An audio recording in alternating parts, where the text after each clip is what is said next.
You ready? I stay ready. I'm the goat, bitch.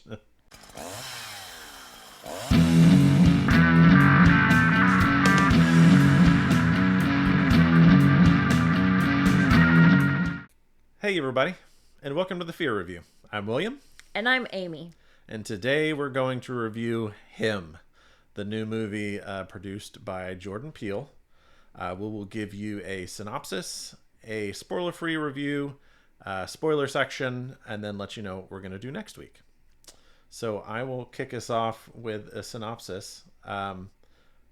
Basically, it's a young athlete is invited to train with Marlon Wayans' character Isaiah White, who is considered the GOAT.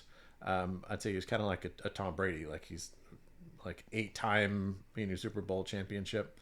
And so he goes to his compound to train, and things go really weird really quickly, and then it goes down. It goes down. It gets nitty gritty. So we'll kick it over to you. Why always kick it over to me? Yeah, because I don't want to talk for 20 minutes by myself to the synopsis. Okay, I didn't hate it. You know, I wasn't looking forward to watching this. And I came You heard it here first. I didn't hate it. It's trippy. Trippy? That's a great way to put it. Yeah. And very cringy.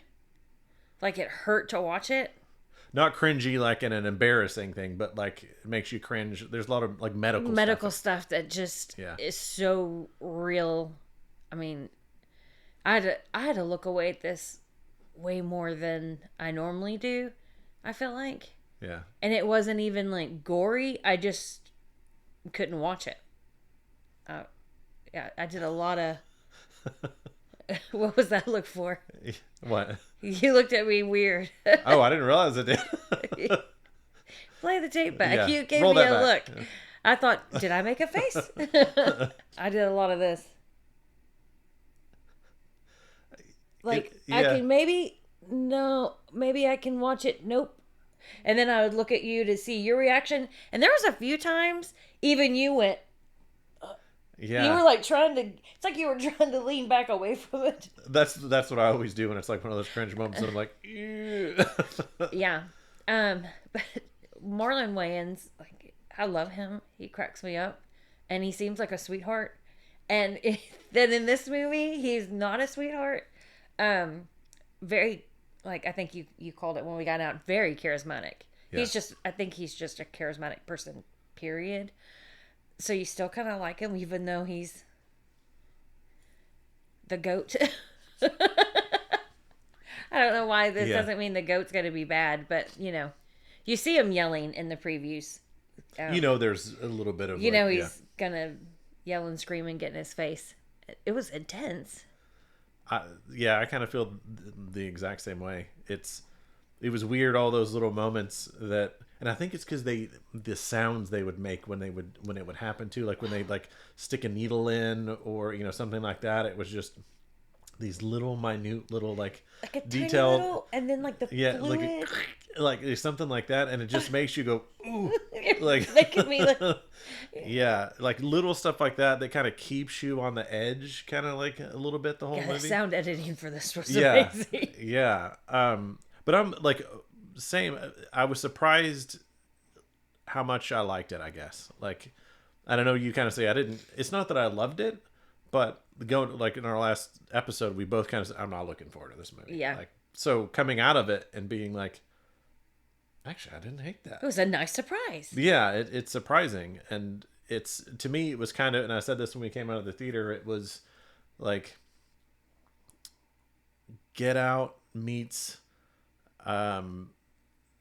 Hereditary. Eyes Wide Shut, Hereditary with like a splash of Mandy, which you haven't seen Mandy. I haven't seen Mandy. It's like the trippiness part of it, because there's a lot of it that felt very trippy. Yeah.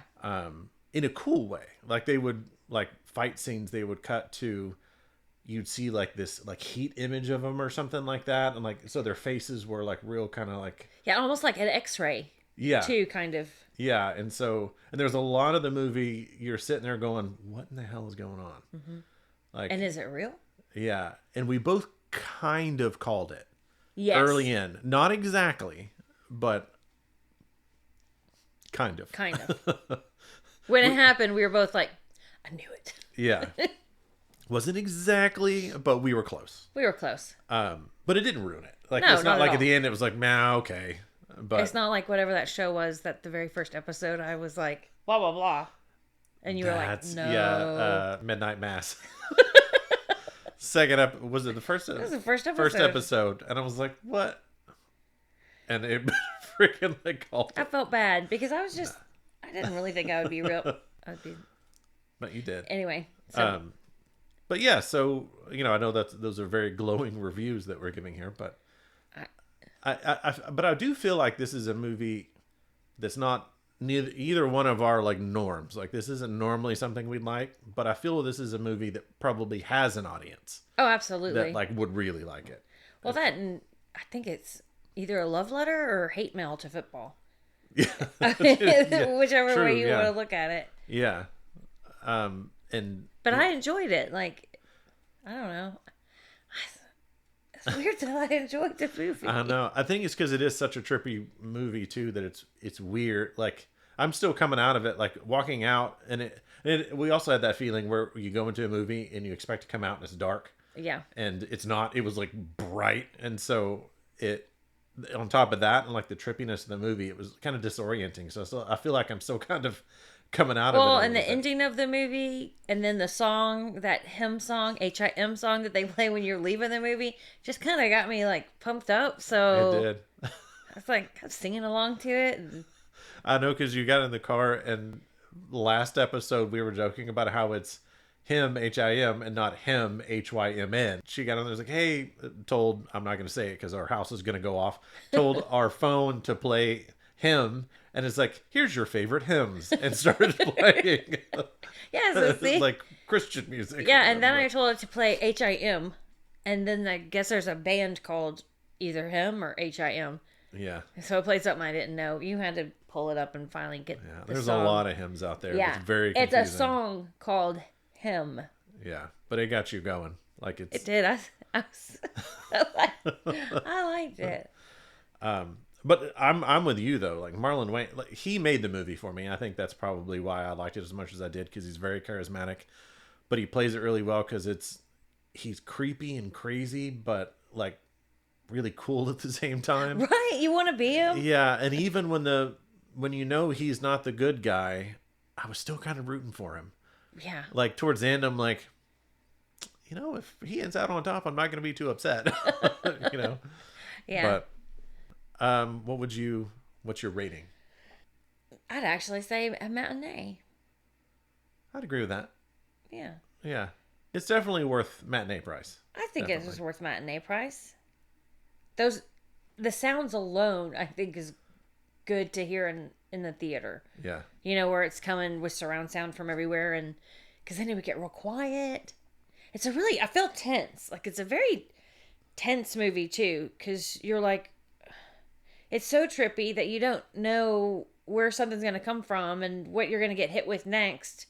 So like, I was tense thinking, oh God, what's happened? I mean, I was popping those hot tamales like if they were going to save my life, like they were pills. Yeah. I was like, oh my gosh, oh my gosh.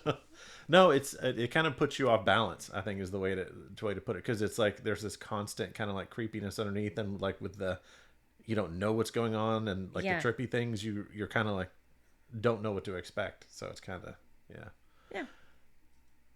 So both matinees. There we go. Well, looky there. Yeah, rave reviews. I think so. Yeah, A lot of times I'm a don't bother. you do like Don't Bother. I like don't bother. Okay, do we want to go into our spoiler section? Let's do it. Let's do it. So, if you don't want to know anything about the movie, don't want to have anything ruined, pause or skip. Skip to the end, and you can see what we're going to do next week. So, spoilers. This isn't really a spoiler, but it just popped in my head. Is his name Jim Jeffries, that comedian that plays the doctor? That's what I'm going to say. The one that's like shooting, I like didn't giving them recognize drugs and him. stuff. Yeah, he's like that Australian comedian, like stand-up comedian. Was he Australian in the movie? Yeah, Are you serious? Wait, are you I serious? believe so. I'm going to say this, and then we're going to see it. And he's not at all. And I was just hearing Australian because I know he's Australian. But no, I'm pretty sure he was Australian. It's a trippy movie. I don't. Somebody could have been speaking gibberish, and I would have been like, Yeah, "No, they were speaking English." but he was surprisingly good in it too. Like I didn't know he was in it, but he plays like the I guess like Marlon Wayans' character's doctor that has been with him for years and helps him and recover and stuff like that. And he kind of throughout looks like he's trying to help the what is there? Cade. Cade. He seems like he's trying to help him out, like give him like hints or stuff like there's. But you can't tell that the whole movie. No. The whole movie, you're thinking he might be drugging him. He's like, "Let me give you this shot for pain," and he's not asking for pain medicine, but he's giving him little shots. So I was sitting there thinking, "Is he drugging him?" Because he's seeing some stuff. It kind of makes it seem like. Yeah, I don't think it was obvious that he was helping him. It's just No, like but towards the end is what I'm saying. At the end that he's because he's like at one point he's like run, but anyway, we digress. All that to say he's in the movie and he did a really good job, and I wasn't expecting him to be in the movie or anything like that. So I can't even remember what made me jump the first time, or not jump, but you said I went. Oh, was it so? At the very beginning, like the character is, I think just coming out of college. I think he was like a first draft pick or something like that, and you can tell how much I know about football. And I think that's when a character shows up behind him and hits him with a hammer, wasn't it? Oh yeah. And so he's hurt the whole movie, and that's what adds a little bit of the mystery to it. Is something going on? Yeah, because he's got like the staples in his head, and his like brain is swelled. Swollen. Oh, his brain is swollen. And that part of it too, like, and that adds a little bit of tense too, because they're like the doctor he cannot get another head injury. Yeah, you can't get another head injury or you'll never play again. And so then when he starts going to this camp and Isaiah White's like putting him through it. Like you're like, it kind of makes you start thinking, okay, is any of this stuff real? Is he like getting jacked because of his head injury? Right. There's something weird going on. Like, yeah. Well, because he's seen things and he doesn't know if they're real or they're not real, and because it's just so creepy.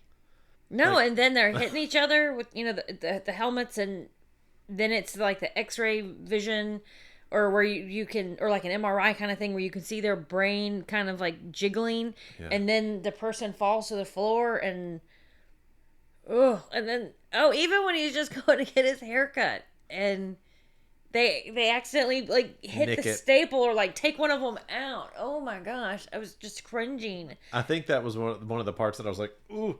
Like I know I was very vocal in this movie with noises. Yeah, and it was weird because it wasn't even like a scream, like like this was a very different movie because it wasn't the first a jump scare. You gasped, which was weird. Like you were like, but like we were. I do declare. Yeah, no, the vapors. There was 4 people total in the theater, and so it was dead quiet. It just you. I know. I'm sure everybody could hear me. And then it was a lot of yeah. There's like a lot of weird noises. I don't think I ever said no. No, you went no. Yeah, I don't think I did that. And then I loved the ending. Honestly, I don't know if it wasn't for that ending if I would have been like, hey, I actually kind of enjoyed this movie. But for some reason, that ending made me giggle a little. I know, and I'm trying to decide if that was a good thing or not. I think it was, because I was just like, yeah, give it to him. Yeah, I get that. Because you weren't like laughing like it was funny, but like... No, it wasn't funny. Like, it was like more like the bad guys, which I think it was like some kind of demon worship thing. They had it coming with their pig masks and all these masks, like, so it was more like get 'em. That's what gives me the Eyes Wide Shut vibe, like, because it's all a bunch of these old people in masks, and it's all There's a bunch of old white people yeah, basically, and a white woman with these creepy eyebrows. she was creepy looking. I mean, I think she was meant to be creepy looking, you know. And she was part of it, and so, and the whole time you kind of think, I felt like the whole time that she was trying to help him, because she was more specifically saying things like, "Do you really want this? Do you, this is really hard." Like, kind of. Oh, I thought she was betting him. Well, I mean, I guess she could have been. I mean, because she's the one that took him and was like, "Come play in the sauna with us girls." Yeah, I think maybe she was. Of course, I wanted to be like, "Girl, you old enough to be his mother." Yeah, but at the end, she's part of the whole thing. Like, so. Yeah. All part of this cult. Yeah. But yeah, so the ending, I think you're right. I'm kind of the same way. The whole movie had those like little like medical things that kind of keep you creeped out and stuff like that. But then the end, it goes full bloody. Oh. Like climax. Okay, now you know what's going on, and people are getting heads cut off, arms cut off, cut in half, blood everywhere. Everybody's everywhere. Everywhere. But good riddance. Yeah. And I think it was left. There's one part where someone like kicks a head across the. Yeah, like a football. And you kind of giggled with that. I did. Because I was like. Yeah. But yeah. That's the whole point. It's like this cult had like the original goat, I don't know, whatever. They passed his blood down to the next person who was going to take the spot, and they became the goat, and then they just keep passing this blood down to each person. So that was the whole point, is Isaiah, Marlon's character, he had the blood, and that's why he was the goat, and then they were trying to pass it down to Cade so he could be the goat. Cade was like, forget you guys, I'm just good. Yeah, because he had said that a couple of times. You didn't have to, it was given to you. You didn't have to work for it. Right. I did, or something like that. Because he's HIM. Yeah. Because he's HIM. Oh, God. I like that's a catchy little song. It's an earwig. Ew, don't say that. Is it earwig or is it earworm? Ew, both. Gross. Yeah, I don't remember. Anyway. Let's not bring in Star Wars. Nope, Star Trek. One of the Star movies. I know the difference. And I wonder too, because Isaiah says it began, it was in like one of the first teams, or the first, I can't remember, what's the team, the Spartans. Wait, are you talking about the team he's getting drafted for? Team? The Spartans is from SNL. What is it? The Saviors. Saviors. That's what it is. Spartans. Oh, why I'm saying that is because they were talking about gladiators. And they mentioned that a couple of times, or it's like, gladiators, and one comes. So I'm like, was it even that far back? And not even, like, it didn't start, like, with football or anything like that. Like, was it even back in the gladiator days? Back with the gladiator days, because they said 2 would go in, but only 1 comes out. Yeah. And they mentioned gladiators a couple of times. So I'm like, they did. So was it, this has been going on since well before football. So, the gladiator days, they were fixed. Yeah. That's why Gerard Butler was so dang good. Wait, that's the Spartans. Gladiators, Russell Crowe. You're on a roll. Yeah. I don't feel so bad about saying Gordon now. Yeah. Good old Gordon Peele. I don't know why I was thinking it was Gordon. All right, well, final thoughts. We both say Matinee. Yeah. It was enjoyable, which is really weird. Yeah. And maybe because this week wasn't as heavy, or it's still not as hard to watch grown men get hurt, like playing football, or as it is to watch kids getting killed, because they tripped, yeah. or hurt themselves. Because they tripped. Or because they have to go to the bathroom. You are correct. It so is I think easier that helped to watch too. Football than watching kids get killed. Yeah. I was entertained. Are you not entertained? Are you not? See, we're bringing it back to Gladiator. It's all Full circle. Yeah. So what do you have in store for me next week? One I think you'll actually enjoy because you enjoyed I was going to say all of the others, but no, you did not enjoy the second one. But The Strangers Chapter 2 is what we're going to be doing next week. Oh, okay, yeah. You like the original? I love the original. Yes. The Strangers Pray at Night was complete trash. That's the one they're in the trailer park. Yes. So it was trailer park trash. It was literal trailer park trash. Strangers Chapter 1 was good. Yes. And then, so, this one looks like it's going to be good too. All right. Okay. I can do that one. I'm sure I will be scared. I'm sure you will. Well, thank you for joining us this week. Tune in next week and we'll review Strangers Chapter 2. Thanks for watching this episode. If you enjoyed it, hit like and subscribe. And tune in next time to The Fear Review, where the fear is family.